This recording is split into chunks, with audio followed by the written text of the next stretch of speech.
वजीर आजम नरेंद्र मोदी 2 रोजा दौरे पर कुवैत रवाना। 43 साल बाद किसी हिंदुस्तानी वजीर आजम का दौरा।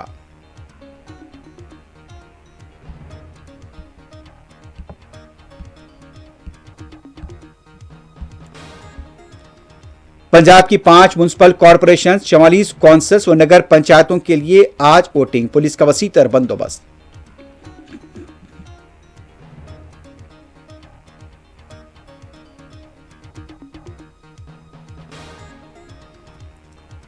दिल्ली, उत्तर प्रदेश, पंजाब, हरियाणा में कड़ाके की सर्दी। श्रीनगर की डल झील मुंजमद।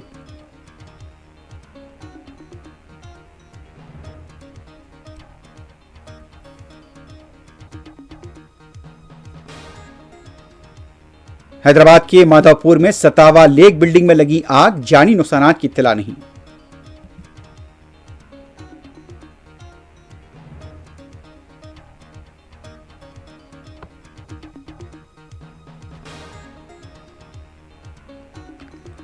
तेलंगाना के नलगुंडे में डीसीएम गाड़ी ने बाइक को दी टक्कर, 3 अफराद हलाक।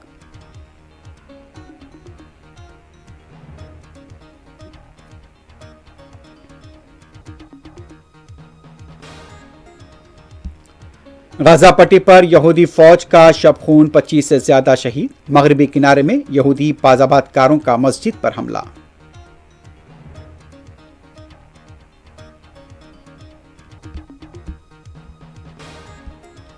यमन से दागे गए मिसाइल तल अवीव में गिरे, 11 जख्मी, इमारतों को नुकसान।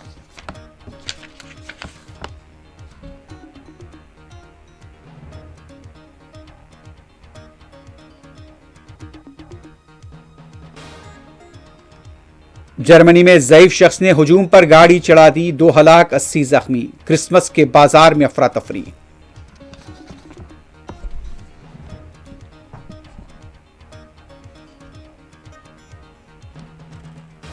सुर्खियां आपने देखी है, बढ़ते हैं खबरों की तफसील की तरफ। सबसे पहले बात करते हैं, वजीर आजम नरेंद्र मोदी कुवैत के दौरे के लिए रवाना हो गए हैं।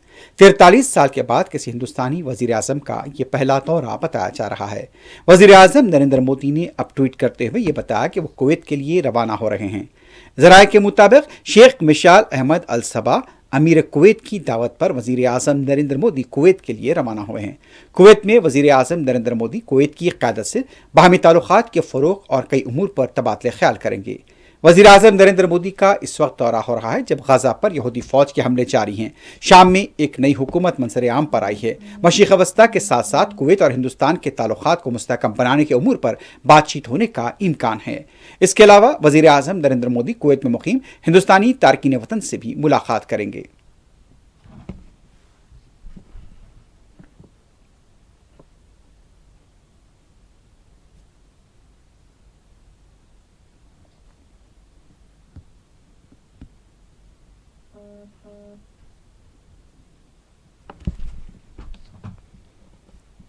पंजाब के 5 म्युनिसिपल कॉरपोरेशन, उसके साथ साथ 44 म्युनिसिपल कौंसिल में आज वोट डाले जा रहे हैं।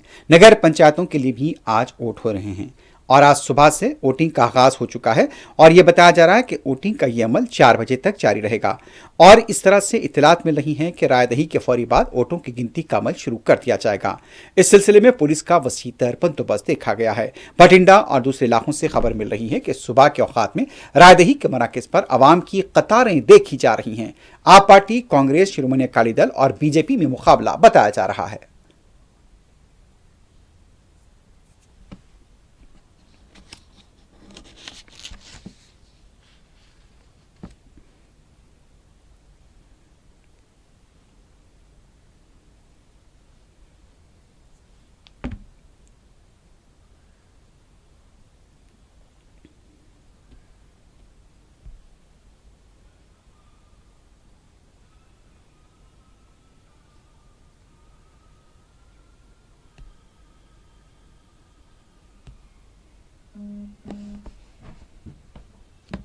हरियाणा के साबिक वज़ीर आला ओम प्रकाश चौटाला की आखिरी रसूमात सरकारी एजाज़ात के साथ आज दोपहर 3 बजे अदा की जाएगी। इत्तलात मिल रही हैं कि कई अहम कायदीन आखिरी रसूमात में शिरकत करेंगे। ये भी इत्तलात है कि साबिक वज़ीर आला की मैयत को यहाँ पर तेजा खेरा में रखा गया है और आवाम के आखिरी दीदार के लिए उनकी अर्थी यहाँ पर रखी गई है।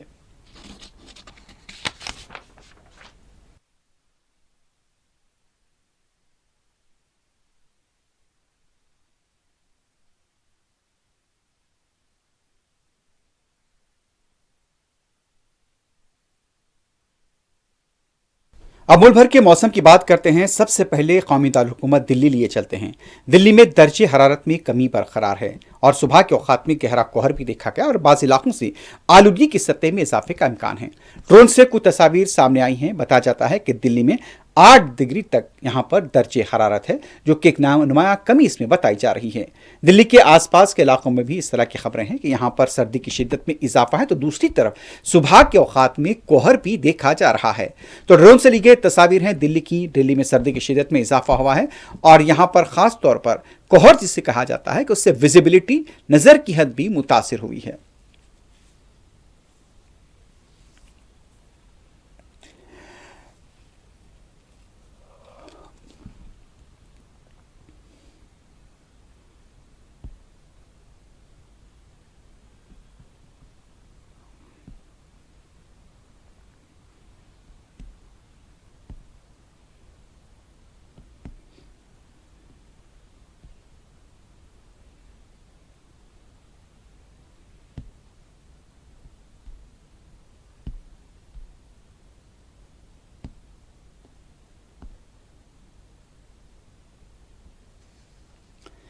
दिल्ली के बाद आपको बता दें कि मुल्क की कई ऐसी रियासतें हैं, खासतौर पर शुमाली हिंद की रियासतें उत्तर प्रदेश के साथ साथ पंजाब, हरियाणा, मध्य प्रदेश और बिहार में भी सर्दी की शिद्दत में इजाफा देखा जा रहा है। दिल्ली के बाद आपको बता दें कि दिल्ली में सर्दी की शिद्दत के बावजूद यौम जमहूरिया की परेड का सिलसिला जारी है। कर्तव्य पाथ के पास का यह मंजर है, जहां पर यौम जमहूरिया की परेड के लिए फौजी दस्तों की तरफ से रिहर्सल जारी है।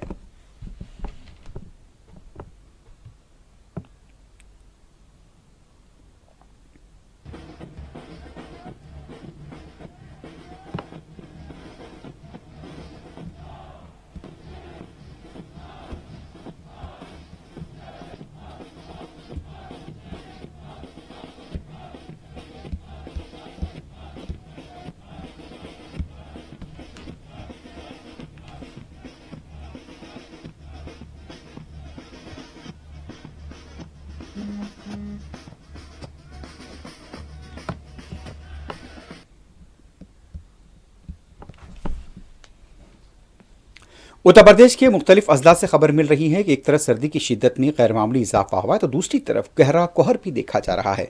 प्रयागराज से लेकर कानपुर और उसके साथ साथ लखनऊ, आगरा से भी ऐसी खबरें मिल रही हैं। तो सुबह के ये मंजर हैं उत्तर प्रदेश के मुख्तलिफ इलाकों से। दर्जे हरारत उत्तर प्रदेश में भी 8 डिग्री बताया जा रहा है।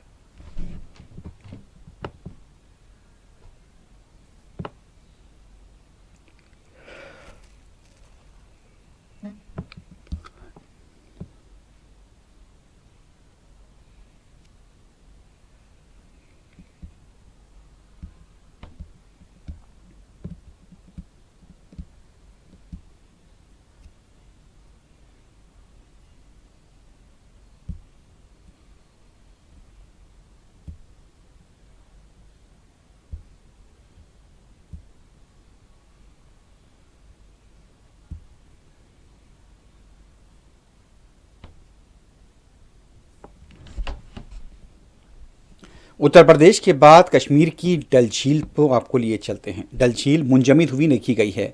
दर्ज हरारत में ज़बरदस्त कमी हुई है। गुज़िश्ता चंद दिनों से कश्मीर के अंदर दर्ज हरारत में नुमाया कमी वाक़ हुई है और यह बताया गया कि वादी कश्मीर में दर्ज हरारत तकरीबन यहाँ पर -5 से भी नीचे बताया जा रहा है।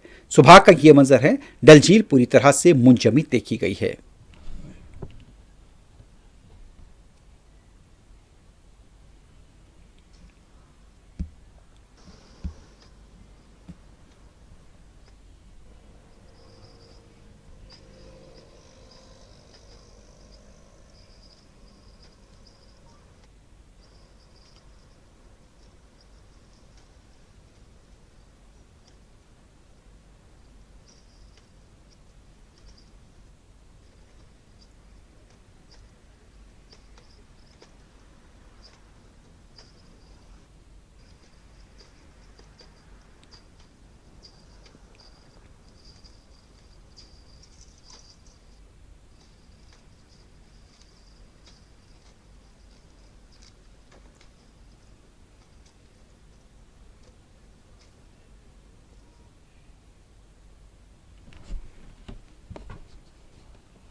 हैदराबाद के मादापुर के इलाके में सतावा बिल्डिंग के अंदर आग लगने का वाकया पेश आया है।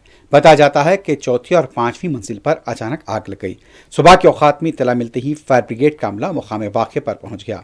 ये इत्तलात मिल रही है कि सतावा लेक बिल्डिंग बार और रेस्टोरेंट की इस इमारत में सुबह सवेरे आग लगी है। चौथी और पांचवीं फ्लोर इसकी यहाँ पर जद में आए हैं। इत्तला मिलते ही फायर ब्रिगेड का अमला मुकाम वाक़या पहुंचा। अभी तक किसी भी तरह के जानी नुकसान की इत्तला नहीं मिली है। ताहम यह कहा जाता है कि तकरीबन भारी माली नुकसान हुआ है। आग लगने की वजह का अभी पता नहीं चल पाया है। यह वाकया आज सुबह 6 बजे का बताया जा रहा है। आग पर फिलहाल काबू पा लिया गया है।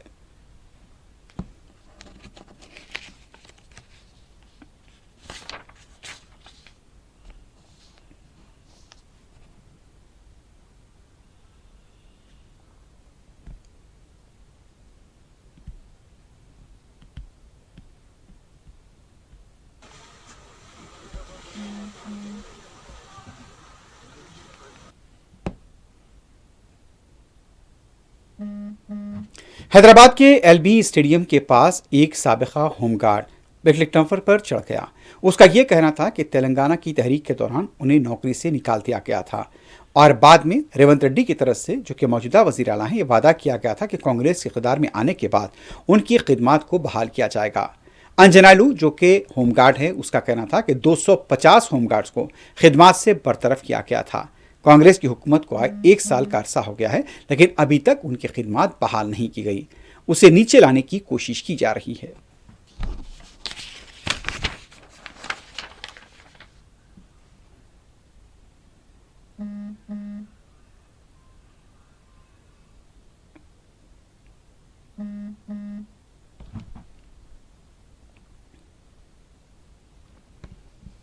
तेलंगाना के नलगुंडे में हुए एक खौफनाक सड़क हादसे में 3 नौजवान हलाक हो गए हैं।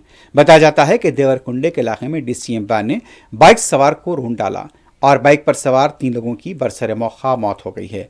मुकाम वाक़े पर हुजूम देखा गया है और इस हादसे को लेकर डीसीएम वाले पर बरहमी का इजहार किया गया है। लाशों को पोस्टमार्टम के लिए हॉस्पिटल मुंतकिल कर दिया गया है। मजीद तहकीकात जारी हैं।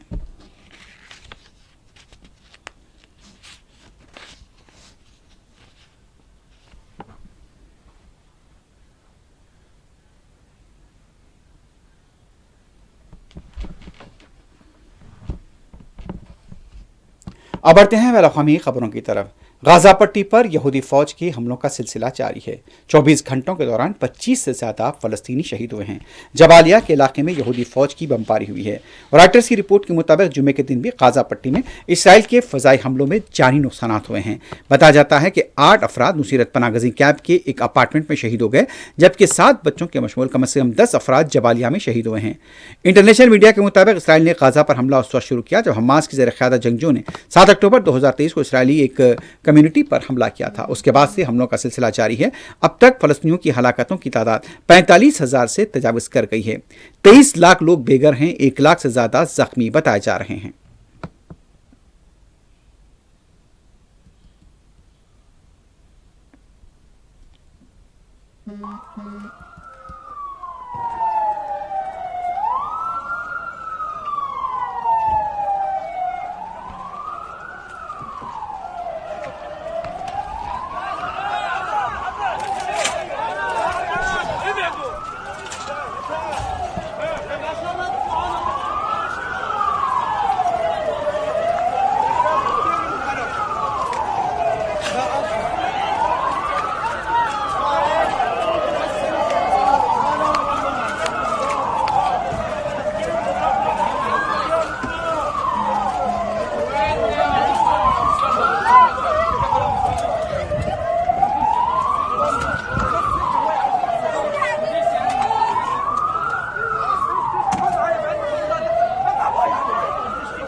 मगरबी किनारे के एक गांव में यहूदी बाजाबाद कार की तरह से मस्जिद वलिदैन के ऊपर हमले की इत्तला मिल रही है।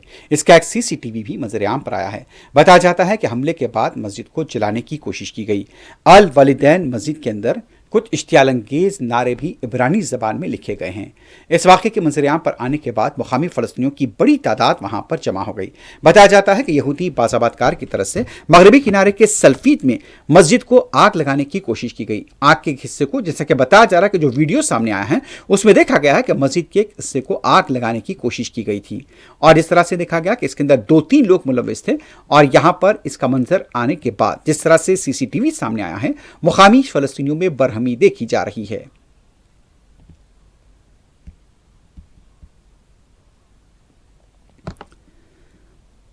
मुकामी फ़लस्तीनियों का इल्ज़ाम है कि फ़ौज की मदद की वजह से यहूदी बाज़ाबातकार इस तरह के हमले कर रहे हैं और मसाजिद को भी नुकसान पहुंचाया जा रहा है।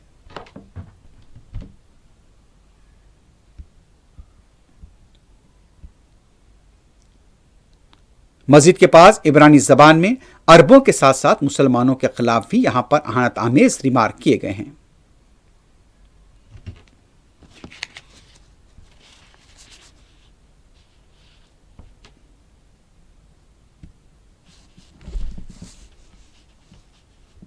यमन से दागे गए मिसाइलों की वजह से तल अवीव के अंदर अफरा तफरी देखी गई है। अब तक की जो इत्तलात मिल रही हैं कि आयरन डोम निज़ाम मिसाइलों को बाज रोकने में नाकाम रहा। हालांकि इसराइली फौज की तरफ से दावा किया कि मिसाइलों को नाकाम बनाया गया है, लेकिन इसराइली जराए इत्तला दे रहे हैं कि यहां पर यमन की तरफ से जो मिसाइल दागे गए थे तल अवीव और उसके आसपास के इलाकों में, तकरीबन 11 यहूदी यहां पर जख्मी हुए हैं। देखा गया है कि कई इमारतों को नुकसान हुआ है, गाड़ियों को भी नुकसान हुआ है और ख़ास तौर पर जब यह हमला गुज़िश्ता रोज़ किया गया, अफरा तफरी, चीखो पुकार की आवाज़ें सुनी गई हैं। लोग यहां पर अपनी जान बचाने के लिए शेल्टर होम पर पनाह लेने के लिए भागते हुए देखे गए हैं। तो तल अवीव का यह मंजर है। गुज़िश्ता रात देर गए यह हमला हुआ था और बताया जाता है कि यमन के बागियों की तरफ से यह रॉकेट फायर किए गए थे।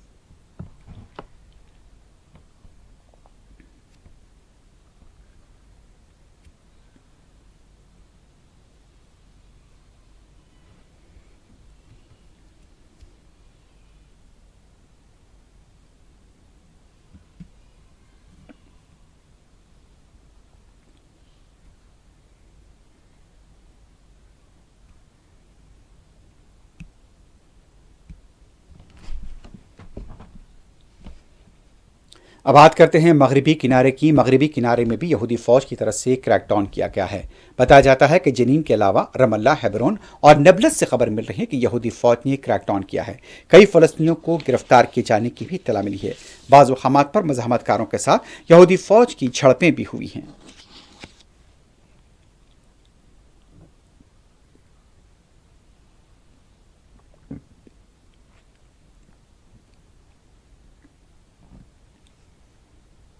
जर्मनी के शहर मैकनतेबर्ग से इत्तलात मिल रही हैं कि एक ज़ईफ़ शख्स की तरफ से हुजूम में गाड़ी चढ़ा दी गई है और इस वाक़े में 2 लोगों की मौत हुई है और 80 से ज़्यादा लोग ज़ख्मी हो गए हैं।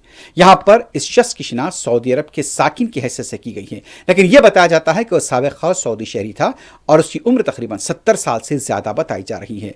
हुजूम में गाड़ी चलाए जाने का CCTV भी सामने आया है। बताया जाता है कि उस शख्स को तहवील में ले लिया गया है जिस शख्स ने यहाँ पर हुजूम पर गाड़ी चला दी थी। इत्तलात में यह कहा जा रहा है कि क्रिसमस का त्यौहार है और इस सिलसिले में बाजार में रौनक थी और इस बाजार में रौनक के दौरान ही ये गाड़ी वहां पर चढ़ा दी गई।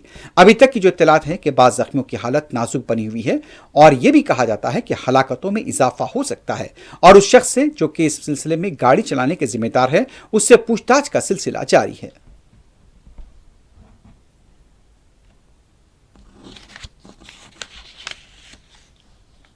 आलमी इदारे यूनिसेफ की तरफ से यह इंकशाफ किया गया है कि गाज़ा पट्टी के 96 अफराद, जिसमें ख़वातीन, बच्चे, बूढ़े और मर्द शामिल हैं, बुनियादी ज़रूरतों से महरूम हो चुके हैं। इससे पहले भी यूनिसेफ की तरफ से इस तरह की रिपोर्ट शाये की गई थी, लेकिन अब यह बताया गया कि चूंकि अब सर्दी का मौसम आ गया है और सर्दी के मौसम में लोगों को यहाँ पर रहने के लिए अच्छे घर नहीं हैं, ना तो कैंप यहाँ पर अच्छे हैं, ना तो ओढ़ने के लिए अच्छी चीज़ें हैं, ना तो पहनने के लिए कुछ चीज़ें हैं। तकरीबन 96% लोग इस वक्त गाज़ा के अंदर कसमपुरसी की हालत में हैं। जिस तरह से 1 साल से ज़्यादा हो गया और यहूदी फ़ौज की बर्बरियत का सिलसिला जारी है, लेकिन गाज़ा के अवाम को या तो बम से मरने के लिए छोड़ दिया गया, मिसाइल से मरने के लिए छोड़ दिया गया, या तो फिर भूख और मौसम से मरने के लिए छोड़ दिया गया है। इस तरह के कई मनाजिर यहाँ पर सामने आते हैं। आलमी इदारे, चाहे यूनिसेफ हो, जनरल असम्बली हो, या फिर सलामती कौंसल, या फिर बच्चों के दूसरे इदारे, या फिर आलमी हुकूक के इदारे, सिर्फ मजम्मतें करते हैं, रिपोर्ट शाये करते हैं, लेकिन अब तक किसी ने इसराइल को काबू में करने के लिए कोई काम नहीं किया। जिस तरह गुज़िश्ता रोज आलमी इदारे के एक रुकन ने कहा था कि यहाँ पर 192 ममालिक हैं आलमी इदारे के, लेकिन कोई भी इसराइल को रोकने में नाकाम रहा। और आज इसराइल का एक एक बच्चा, खातून यहाँ पर किस हालात में जिंदगी गुजार रहे हैं, यह आप खुद इन तस्वीर को देखकर अंदाजा लगा सकते हैं।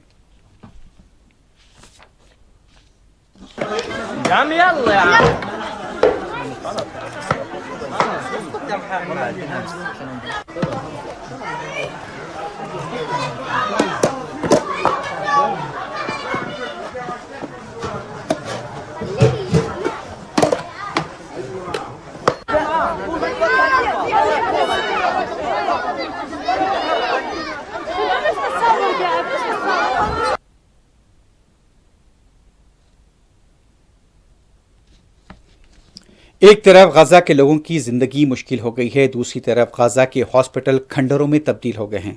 आलमी इदारे की तरफ से भी एक रिपोर्ट सामने आई है। डॉक्टर्स विदाउट बॉर्डर के मुताबिक गाजा के हॉस्पिटल्स खंडरात में तब्दील होते जा रहे हैं और इससे फलस्तीनियों की नस्लकुशी के आसार वाज़ेह नजर आते हैं। बताया जाता है कि यहाँ पर कई हॉस्पिटल्स ऐसे हैं गाजा के जिन्हें तबाह कर दिया गया।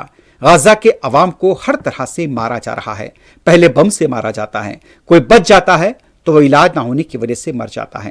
तो अब यह बताया जाता है कि रिपोर्ट के मुताबिक गाजा में हॉस्पिटल्स खंडरों में तब्दील किए जा रहे हैं।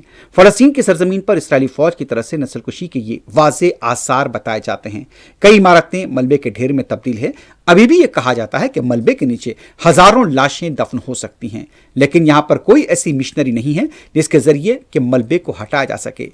गाजा का शहर पूरे का पूरा तबाह कर दिया गया है। यहाँ के तालीमी इदारों के साथ साथ यूनिवर्सिटीज और उसके बाद यहाँ पर जो सरकारी इंफ्रास्ट्रक्चर था, हॉस्पिटल्स, बल्दिया के दफातर, बरखी के दफातर, सब कुछ यहाँ पर तबाह ताराज कर दिया गया। शोबे सेहत सबसे ज्यादा मुतासिर हुआ है।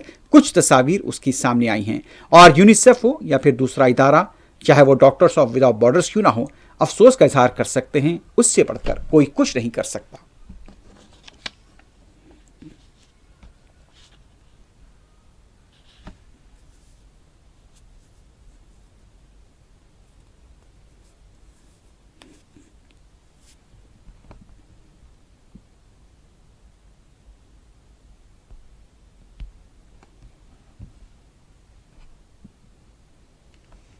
दुनिया के मुख्तलिफ ममालिक में 24 घंटों के दौरान इसराइली जारियत के खिलाफ एहतजाजी मुजाहरे जारी थे। इंग्लैंड के अंदर भी एहतजाजी मुजाहरे हुए हैं। खास तौर पर लंदन में देखा गया कि फलस्तीनियों की हिमायत में ड्रम बचाकर इजहार यगानगत किया गया और फलस्तीनियों की हिमायत में नारेबाजी की गई। इसराइल के खिलाफ नारे लगाते हुए फौरी जंगबंदी का मुतालबा किया गया।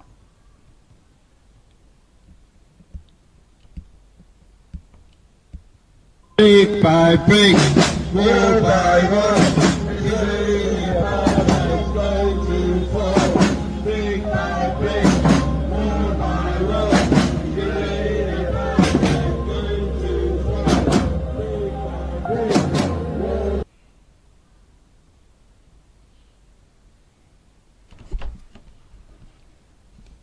उधर नॉर्वे के अलावा यूरोप के दूसरे शहरों से भी फलस्तीनियों की तायद में मज़ाहरों की इत्तलात मिली है।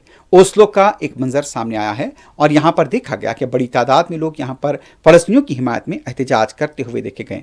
गजा में जारी नस्लकुशी को लेकर यहाँ पर नॉर्जेस बैंक ओस्लो के पास एहतजाज किया गया।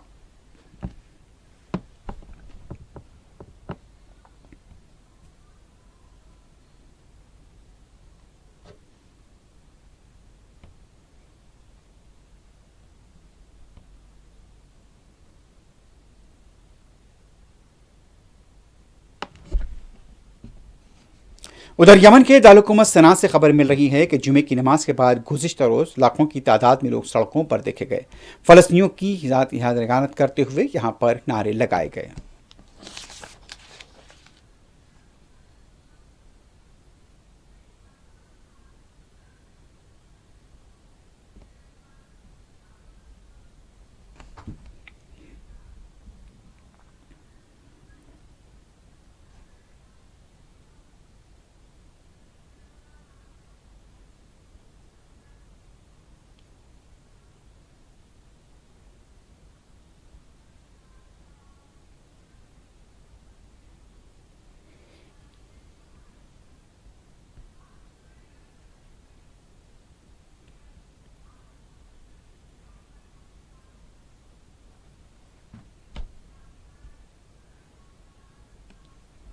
अमरीकी महकमे खारजा की तरफ से इस बात की तस्दीक की गई है कि अमरीका के एक वफ्द की तरफ से शाम की मौजूदा क़यादत से बातचीत की गई है।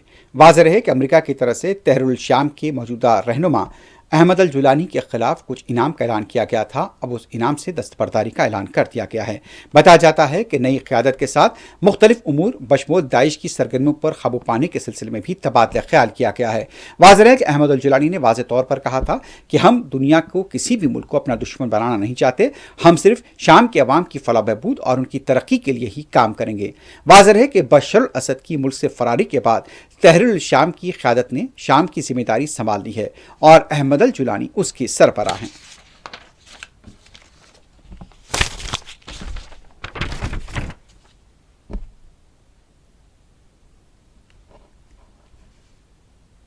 आखिर में सुर्खियों पर एक बार नजर डालते हैं।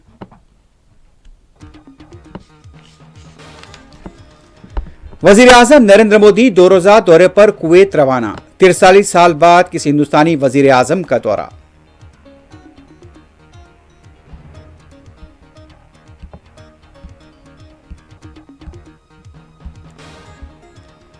पंजाब की 5 म्युनिसिपल कॉरपोरेशन, 44 कौंसल्स व नगर पंचायतों के लिए आज वोटिंग। पुलिस का वसीतर बंदोबस्त।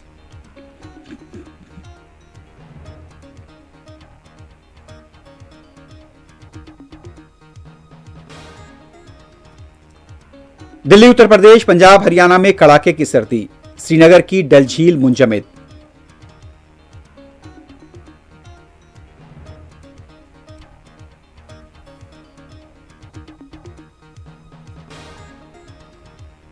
हैदराबाद के माधवपुर में सतावा लेक बिल्डिंग में लगी आग, जानी नुकसान की इत्तला नहीं।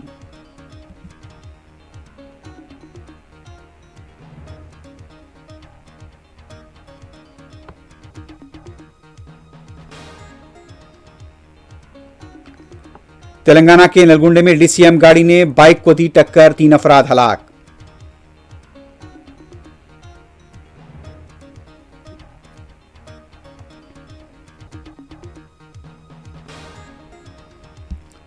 गाजा पट्टी पर यहूदी फौज का शब खून, 25 से ज्यादा शहीद। मगरबी किनारे में यहूदी बाजाबादकारों का मस्जिद पर हमला।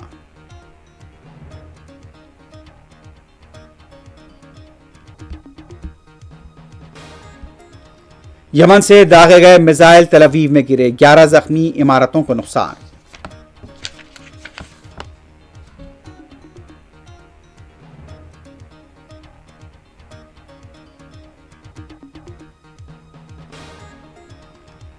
जर्मनी में ज़ईफ शख्स ने हुजूम पर गाड़ी चढ़ा दी, 2 हलाक, 80 जख्मी। क्रिसमस के बाजार में अफरा तफरी।